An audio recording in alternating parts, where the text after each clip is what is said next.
ay mga bata at matatanda. Kasi emotional yung blackmail na yun eh. Mapapayes ka.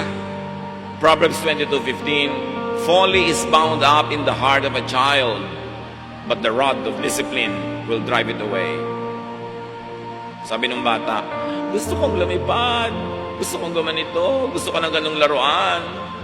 Palo, gusto mo? Hindi po, tumahimik ka dyan. Yan naman yung sabi ng Bible.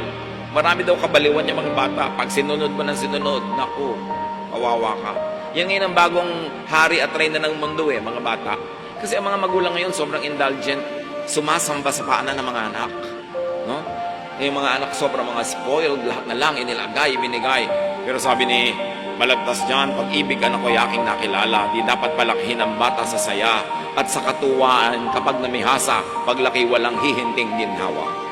Pag pinalaki mo na spoiled, naku, lalaki na hindi maganda yung karakter, nakakainisan ng iba, tamad. Sino matutuwa? Lugi ang ganun mga bata.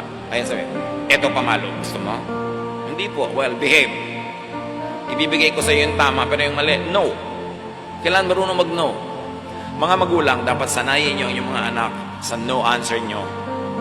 Kasi pag yes kayo ng yes, akala nila gano'n ang mundo. Tapos paglaki nila, paglabas nila sa mundo, ang daming no, ang daming no, ang daming no, hindi sila sanay. Hindi sila na-practice. Kaya maliit na problema, palalakihin nila. Sabi na naman ni Balagtas, munting sulirani, mamalaking dala, dibdib palibasay, di gawang magbata. Ay bago sa mundo'y sa isang kisap mata, ang tao ay mayroong sukat ipagdusa.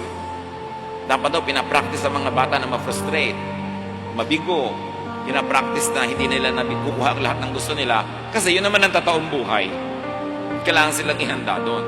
Say no to vain and foolish requests.